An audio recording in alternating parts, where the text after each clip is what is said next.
ও বাড়ির বড় জেঠির শ্বাস উঠেছে। এই অভাবিত খবরটা পেলেন দক্ষ ঠাকরুন আন্নিকে বসে। অভাবিতই বলতে হবে, কারণ বরদা মুখুজ্জের মা ত্রিনয়নী দেবীর হঠাৎ কোনো দিন ওই শ্বাসটা উঠতে পারে এ দুর্ভাবনা আর লোকের হিসেবের মধ্যে ছিল না।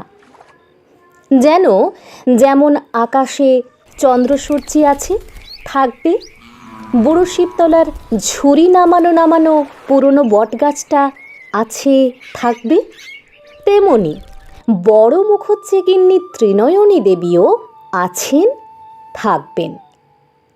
মেয়ে মানুষের অবশ্য নিজ নামে পরিচয়ের রেওয়াজ নেই, কিন্তু ত্রিনয়নীর ব্যাপারটা স্বতন্ত্র।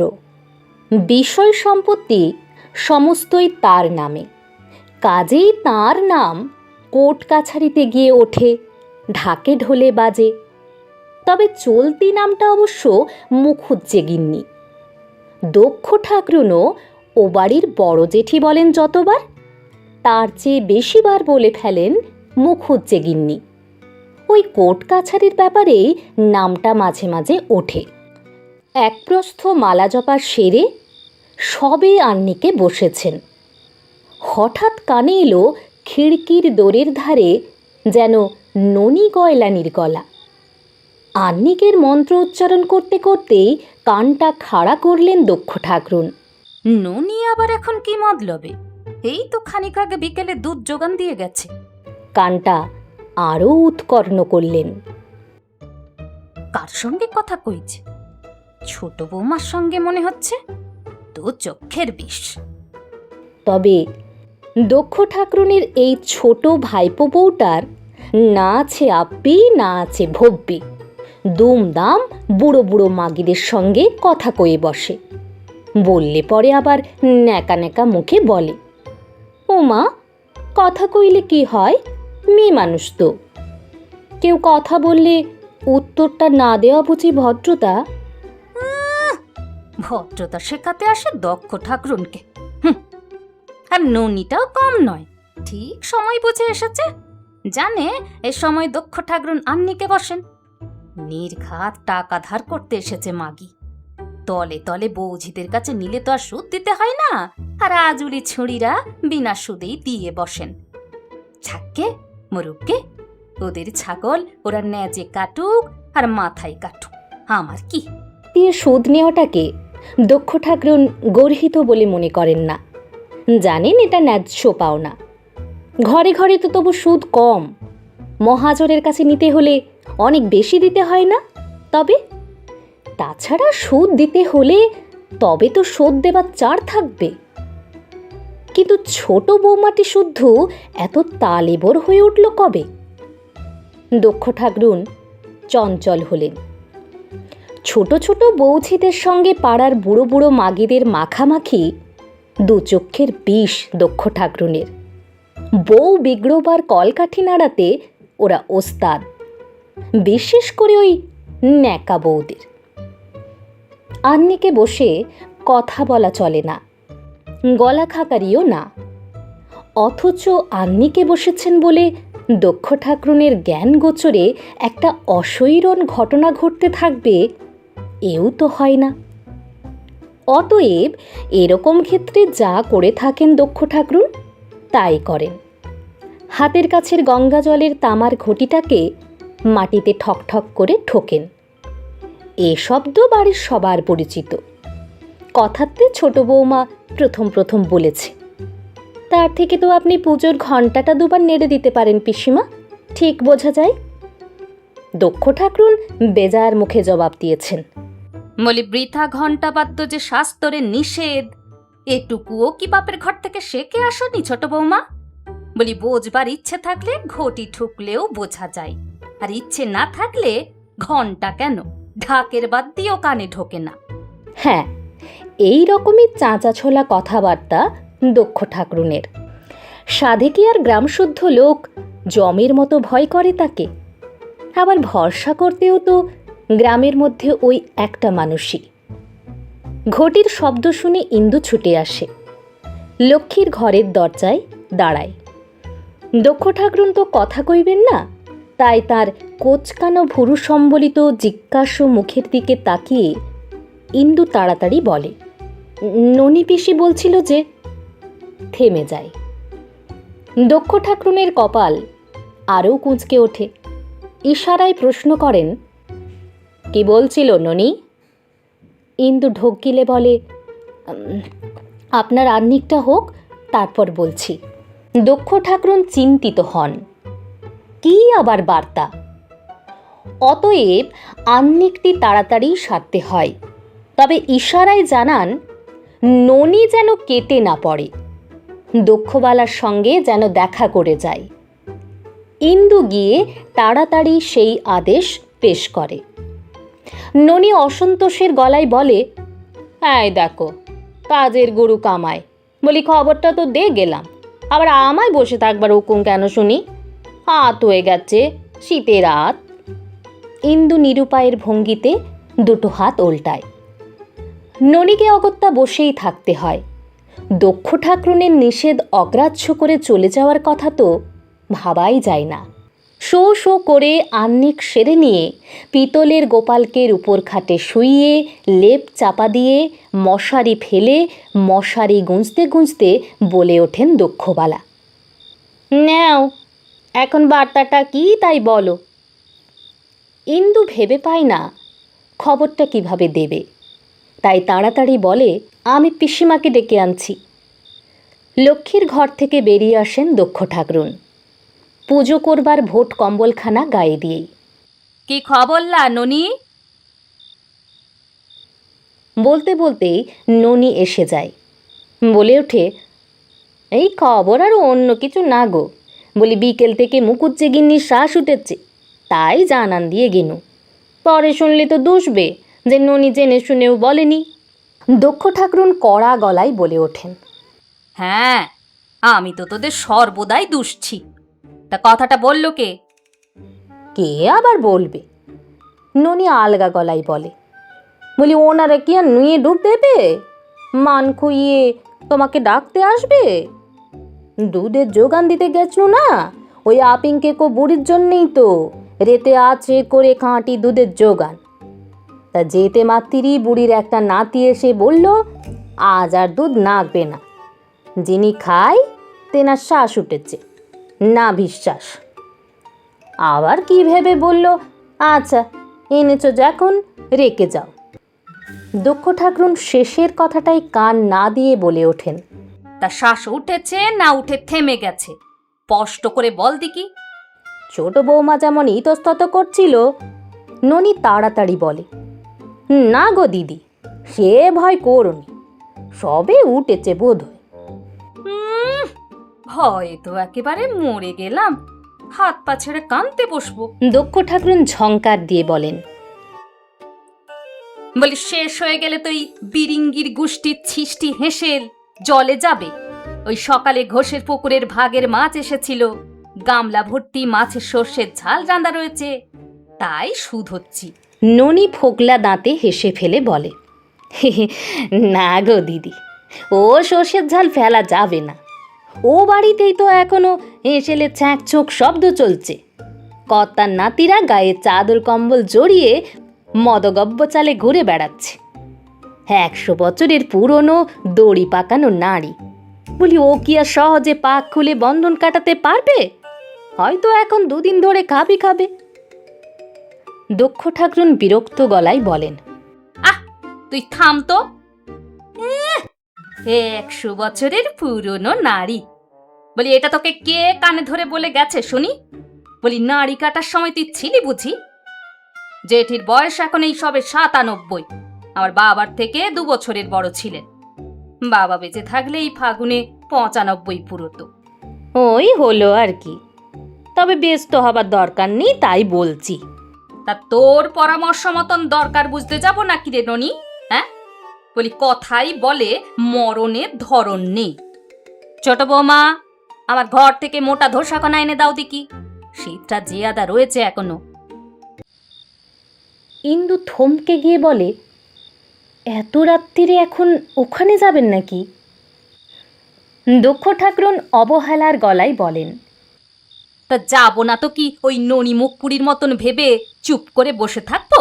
হ্যাঁ, বলে কি না দড়ি পাকানো পুরনো নারী, দুদিন দুরাত আটে কাঠে বসে থেকে আস্তে আস্তে দম ছাড়বে।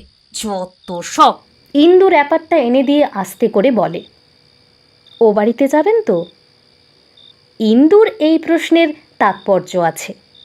সেটা হচ্ছে, বিয়ে হয়ে এসে পর্যন্ত সে দেখে আসছে দুই মুখুজ্জে বাড়ির মধ্যে মুখ দেখাদেখি বন্ধ। বিষয় সম্পত্তি নিয়ে নিরবিচ্ছিন্ন মামলা, বিয়ে থাওয়া কাজকর্মে সামাজিক রীতিতে নেমন্তন্ন আসে এবং লৌকিকতা যায় কর্মচারী মারফত। বাড়ির লোকেরা কেউ যায় আসে না। কাজেই এই প্রশ্নটা তার মুখে এসে যাবে, এটা স্বাভাবিক। তবে জ্ঞাতি বলে কথা, শুভ অশুভ যাই হোক, অসহজটা নিতেই হয় দুপক্ষকেই। তবে তার মধ্যেও জ্ঞাতি শত্রুতার আভাস খুঁজে বের করা হয়। যেমন বরদা মুখুজ্জের মেজ নাতির বিয়ের আগের দিন হঠাৎ হুট করে এ বাড়ির একটা বউ যখন একটা 28 ছেলে প্রসব করে বসল, তখন ওরা মাথায় হাত চাপড়ে ছিছিক্ষার করে বলে বেড়াতে লাগলো, এ হচ্ছে ইচ্ছে করে শত্রুতা সাধা। খবরাখবর নিয়ে পাঁজি পুঁথি দেখে দিন স্থির হলো। আর উনি 8 মাস হতেই ছেলেটাকে পৃথিবীর আলো দেখাতে অন্ধকার কোটর থেকে বার করে ফেললেন। জ্ঞাতি জব্দ করার কেমন একখানি ফন্দি বার করা বলতো। অথচ সেই মুখুজ্জে গিন্নির শ্বাস উঠেছে শুনেই দক্ষ ঠাকরুন এই শীতের রাতে ভূষো র্যাপার গায়ে দিয়ে এক পায়ে খাড়া। ইন্দু বেগতিক দেখে তার শাশুড়িকে ডেকে আনে। অবশ্য দক্ষ ঠাকরুনের কাছে বউ শাশুড়ি দুজনেই তৃণসম। তত্রাচ শাশুড়ি কাতর বচনে বলে উঠতে পারেন, ননি ঠাকুরজি তো বলছে গো, এত তাড়াহুড়োর কিছু নেই। তা গলায় একটু জল ঢেলে গেলে হতো না ঠাকুরজি? আনিক করে অমনি মুখে যাবে। দক্ষ ঠাকরুন চাঁচা ছোলা গলায় বলে ওঠেন, বলি ননির কথা যে বেদ বা কি, এটা তো এতদিন জানা ছিল না বউ। হ্যাঁ, একটা মানুষের শ্বাস উঠেছে বলি, তা শুনে গলায় জল ঢালতে বসবার পীর বৃত্তি যদি না থাকে, আর সেই লোকটা কে তা ভাবো। হ্যাঁ, বলি মানুষ মনুষ্যত্ব বলে একটা কথা আছে তো, নাকি না নেই? তবে তোমায় এই বলে যাচ্ছি, এলিয়ে বসে থেকো না, আবার তাড়াতাড়ি রান্না সারিয়ে ছা চিমড়ি কর্তা গিন্নি সবাই খাওয়া মিটিয়ে নাও। হেসেলে যেন কালকের জন্য আর কিছু রাখতে যেও না। গায়ে তো মজা দেখনেওয়ালার অভাব নেই। বুড়ির নাড়ি ছাড়বার সঙ্গে সঙ্গেই হয়তো ছুটে এসে তোমাদের খবর দিয়ে যাবে। তুমি কি রাতে ফিরবে না ঠাকুরজি? সে অবস্থা বুঝে ব্যবস্থা। ভাজের মুখের মধ্যে একটা প্রশ্ন পাক খাচ্ছিল। প্রশ্নটা হচ্ছে, যাচ্ছ তো ও বাড়ি, শুনে তোমার ভাইরা কিছু বলবে না তো? কিন্তু সাহস হলো না। ভাইদের যে দক্ষ ঠাকরুন থোড়াই কেয়ার করেন, সে তো আর জানতে বাকি নেই ভাজের। মনে মনে ননির ওপর অসন্তুষ্ট হওয়া ছাড়া আর কিছু করার নেই। দক্ষ ঠাকরুন উঠোনে নামতেই ননি বলে ওঠে, বলি একটা লম্প টম্প কিছু দাও দেখি বৌমা, আমি দিদিকে একটু পৌঁছে দিয়ে আসি। কথা শেষ না হতেই ধমক দিয়ে ওঠেন দক্ষ ঠাকরুন, এই থাম তো ননি, থাম, আর কের দানি দেখাতে আসিসনি। উনি চলবেন দক্ষ বালাকে পথ দেখাতে। বলি আকাশ জোছনায় ফাটছে না? বড় জেঠি মরছেন খুব ভালো সময়ে, মাঘ মাস শুক্লা তিথি, সামনে পূর্ণিমে। দুকা দুকা। ইন্দু তবু চুপি চুপি বলে, তুমি একটু পিছু পিছু যাও না গয়লা পিসি। এই শীতের রাত, ঝোপঝাড়ের রাস্তা, কুকুর ঘোরে। ননি দুহাত কপালে তুলে বলে, রক্ষে দে বৌমা, ওনার নিষেধ অজ্ঞেরাজ্যি করে কাজ নেই।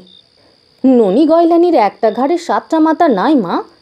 আচ্ছা, তাহলে ওই কথাই থাকলো, সামনের মাসে দিয়ে যাব। মোটা চাদরখানা আঁটো সাঁটো করে গায়ে জড়িয়ে নিয়ে লম্বা লম্বা পা ফেলে দক্ষ ঠাকরুন এ বাড়িতে এসে হাজির হলেন। উঠোনে পা দিয়েই গলা উঁচু করে ডাক দিলেন, বলি সামনে কে আছিস রে? এক ঘটি জল নিয়ে আয় দিকি। পাটা ধুয়ে নিয়ে দাওয়াই উঠি। বলা বাহুল্য, দক্ষ ঠাকরুনের আবির্ভাবটা অপ্রত্যাশিত। তাই পরিবারের সকলেই সচকিত হয়ে ঘরদালান থেকে বেরিয়ে আসে।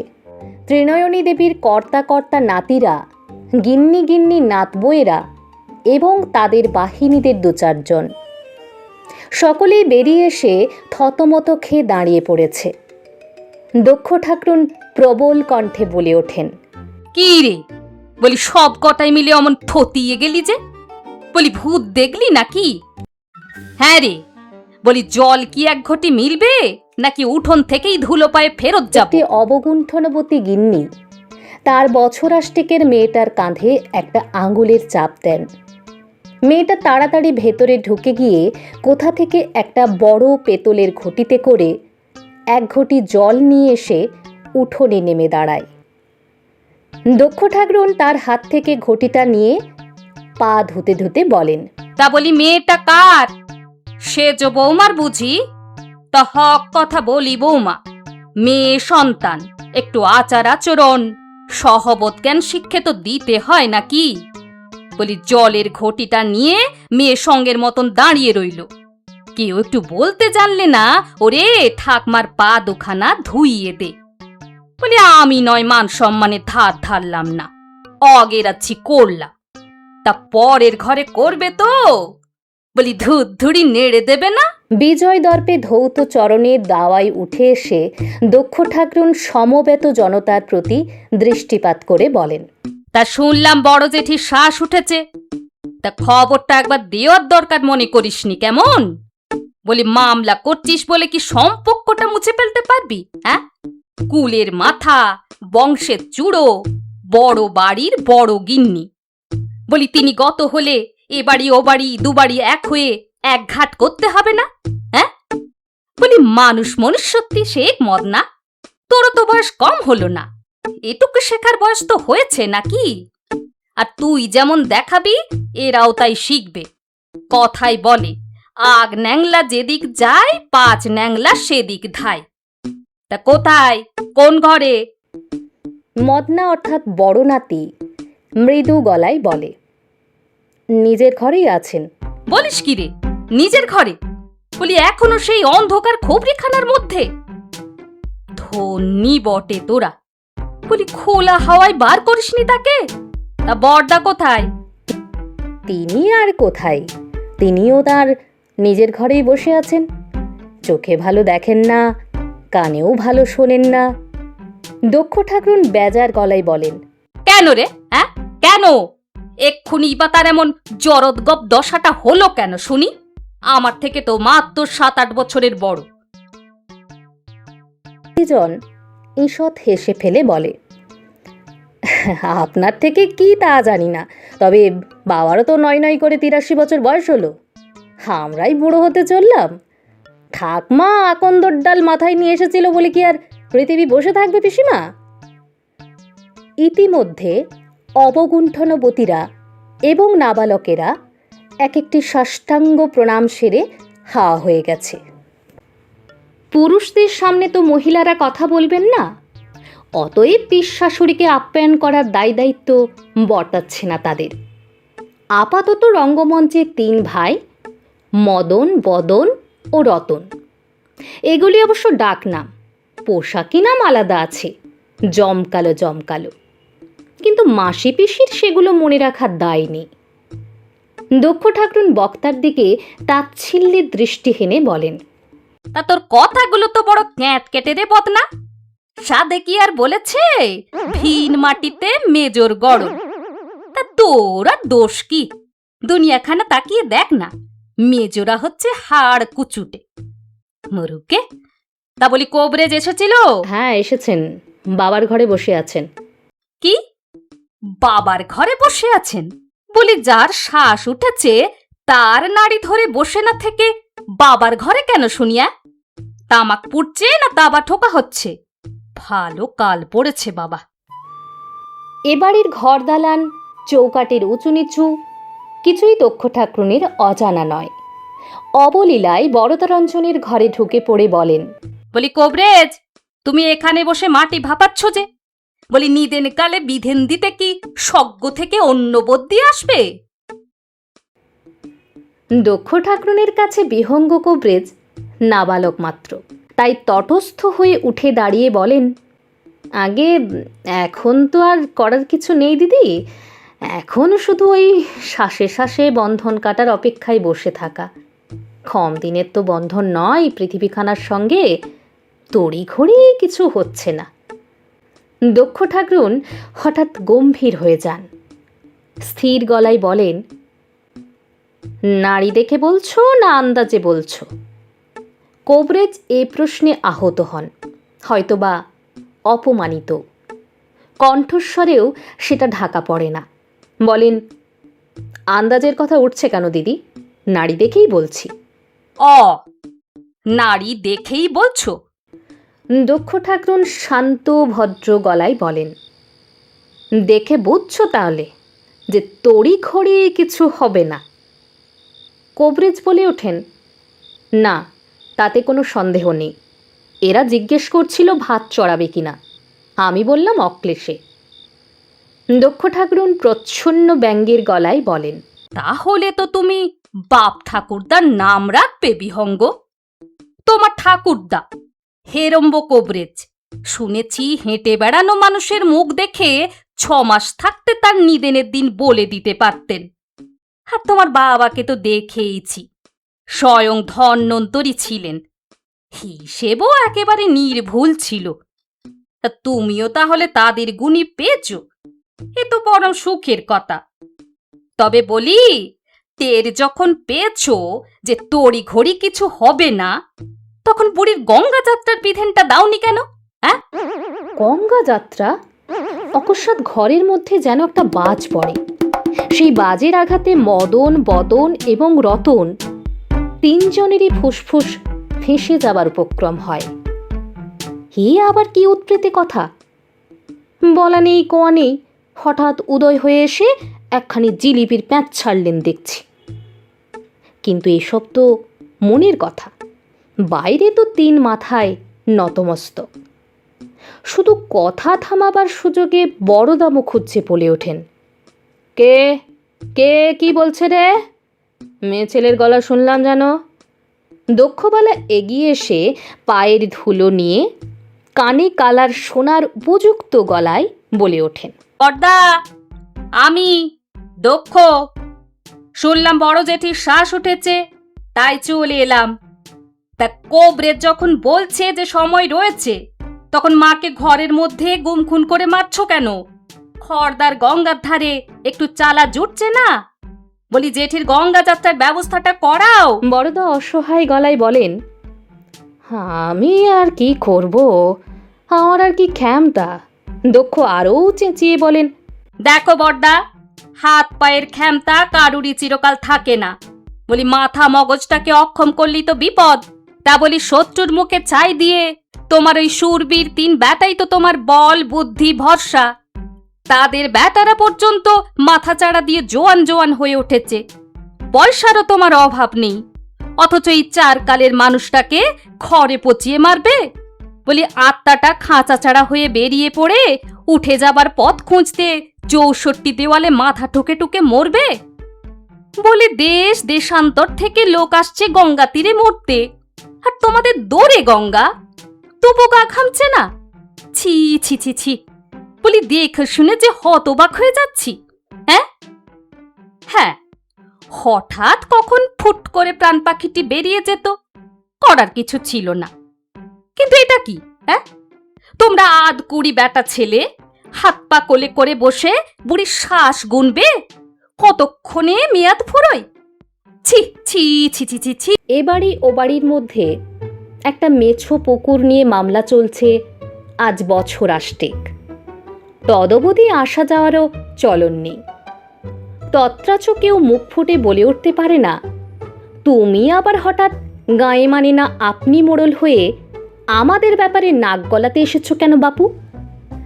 আমাদের ঠাকুমা, আমরা গঙ্গায় দিই কি গোড় দিই, তাতে তোমার কি? মিটমিটে প্রদীপের আলোর দেওয়ালে দীর্ঘ ছায়া ফেলে 3 পৌড় পৌড় ভাই পরস্পরের মুখ চাওয়াচাই করে। দক্ষ ঠাকরুন অবশ্যই ওদের মানসিক অবস্থা বোঝেন, তবে গ্রাহ্য করেন না। খাটুনির ভয়ে মানুষ কর্তব্য পালন করবে না, এড়িয়ে যাবার চেষ্টা করবে। এর চাইতে অসৈরণ আর কিছু আছে নাকি? আর প্রবল ক্ষমতাময়ী দক্ষ ঠাকরুনের ওই অসৈরণ সইবার ক্ষমতাটিরই একান্ত অভাব।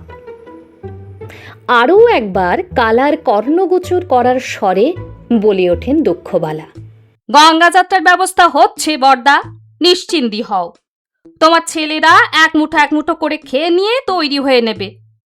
এই তো এক পথে গঙ্গা, গাড়ি পালকিও লাগবে না। তোমার নাতি নাতি পোড়া একখানা চার পায়ে চড়িয়ে নিয়ে চলে যাবে। আগে একজন এগিয়ে গিয়ে ঘরটা ঠিক করে আয় বাপু। খড়দার গঙ্গার মুড়ি পোড়ার ঘাটে তো সর্বদাই ভিড়। বলি কবরেজ, এবার এসো দেখি ও ঘরে, নাড়িটা দেখো দেখি একবার। মদন বদনের কাতর মুখের দিকে তাকিয়ে বিহঙ্গ কবরেজ দুর্গা নাম করে বলে ফেলেন, নাড়ি আমি দেখেছি দিদি, আজ রাতে কিছু হবে না। মিথ্যে কেন এই শীতের রাতে? কাল বরং ভোরবেলা। তা বলি শীতের রাত বলে কর্তব্য করবে না? বলি মানুষ হয়ে তবে জন্ম নেওয়া কেন কবরেজ? মানলাম আজ রাতের মধ্যে কিছু হবে না, তো এক রাত্রির গঙ্গা তীরে বাসটুকু তো হবে না?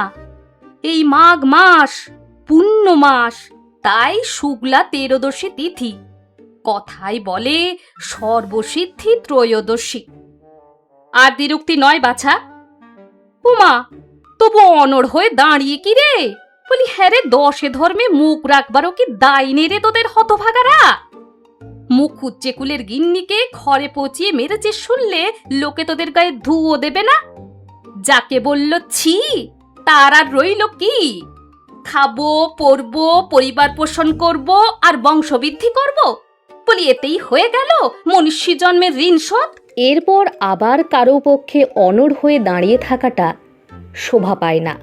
মনুষ্য জন্মের ঋণটা কার কাছে সেটা বোধগম্য না হলেও আপাতত দক্ষ ঠাকরুনের কথা অগ্রাহ্য করার ক্ষমতা হয় না ত্রিনয়নী দেবীর নাতিদের।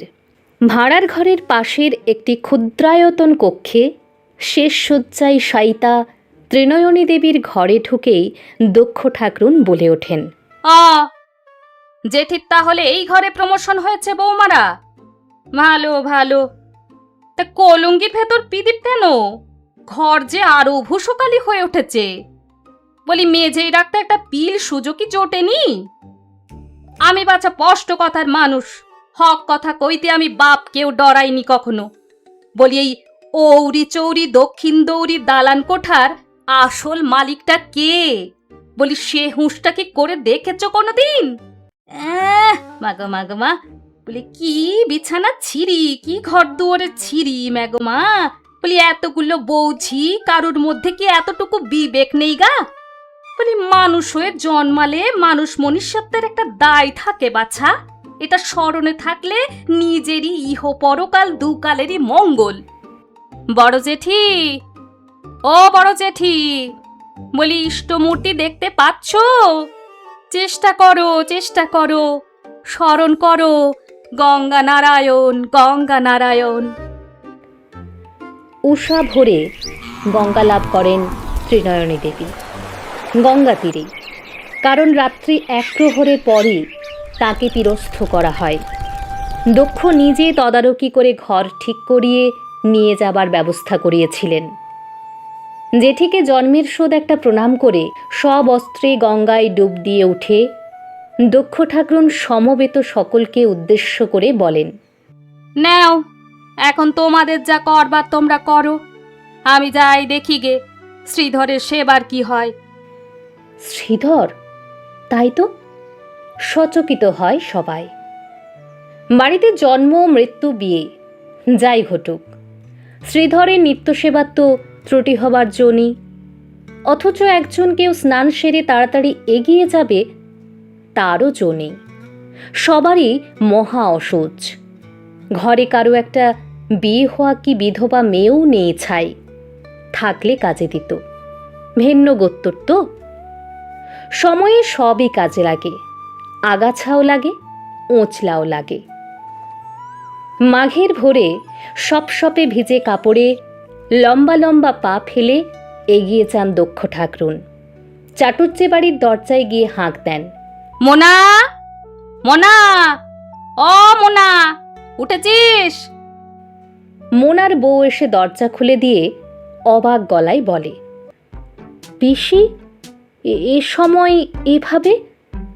দক্ষ ঠাকরুন ব্যস্ত গলায় বলেন, কেন, কি বৃত্তান্ত অত বিশদ এখন বোঝাতে বসতে পারবো না বাছা, মোনাকে ডাকো। বউ আলগা গলায় বলে, তার তো এখন অর্ধেক রাত। বলি ডাক দিয়ে সকাল করাও, সব দিন তো আর একভাবে যাই না। মোনা, ও মোনা, মোনা। এ ডাকে অর্ধেক রাত থেকেও উঠে আসতে হয়। মোনা উঠে এসে বলে, কি ব্যাপার? দক্ষ ঠাকরুন সংক্ষেপে বলেন, ব্যাপার আর কিছু নয়, বড় জেঠি দেহ রাখলেন এই ভোরে, তা ওদের তো সবারই অসোচ। এদিকে ওদের শ্রীধরের মঙ্গল আরতির বেলা বয়ে যায়। বলি চট করে ঘাটে একটা ডুব দিয়ে তসর বটকা একখানা জড়িয়ে নিয়ে আয় দেখি আমার সঙ্গে। মোনা বিস্ময় বিমূঢ়। আমি আমি কি করব? ও মা, এ যে 7 কাণ্ড রামায়ণ শুনে সীতাকার পিতা, হ্যাঁ? বলি তুই গিয়ে কি করবি বুঝতে পাচ্ছিস না? বলি যে কদিন ওদের অসোচ সে কদিন তো শ্রীধরের সেবাটা চালাবি। বলি গাঁয়ে তো সবাই মুকুজ্জে, ওদের জ্ঞাতি গোষ্ঠী, একমাত্র তুই। না, আমি যেতে পারবো না গো, ওদের সঙ্গে আমার বিরোধ। দক্ষ যেন হঠাৎ একটা সাপের ফণা দেখেছেন। একেবারে চমকে উঠে অবাক গলায় বলেন, তুই যে তাজ্জব করলি রে মোনা, হ্যাঁ? বলিস কি? বলি ওদের সঙ্গে বিরোধ বলে শ্রীধরের পুজো করতে যাবি না? বলি তার সঙ্গেও কোনো বিরোধ আছে নাকি? হ্যাঁ, খাবার মতো কথা বলিস নে। বৌমা, ওর গামছাখানা দাও আর একখানা শুদ্ধ কাপড় বার করে দাও। বেলা চড়চড়িয়ে উঠলো, এখনো ঠাকুর ওঠানো হলো না। আর দেরি করিস নে বাছা, অশৈরন আমি সইতে পারিনি। বলি এটা কি বিরোধ পুষে রাখবার সময়? হ্যাঁ, বলি মানুষ মনুষ্যত্ব বলে তো একটা কথা আছে নাকি, না নেই? এই দক্ষবালা যতদিন বেঁচে থাকবে ততদিন এই জ্ঞানটি রাখতে হবে। তা আমি বলে রাখছি বাছা, মানুষের চেহারা নিয়ে ঘুরে বেড়াবো আর জন্তু জানোয়ারের আচরণ করব, এ তো আর হয় না। মোনা চাটুজ্জে সর্ষের তেলের বাটিটাই দুটো আঙুল ডুবিয়ে নিয়ে আঙুল দুটো সজোরে নাকে ঢুকিয়ে নস্যির টান টেনে বেজার গলায় বলে ওঠে, যাদের দরকার তারা তো একবারও বলল না, তুমি ওপর পড়া হয়ে। কথা শেষ করতে হয় না, বোমা ফাটে দক্ষবালার কণ্ঠে, মোনা, ইতরের মতন কথা বস নে বলছি।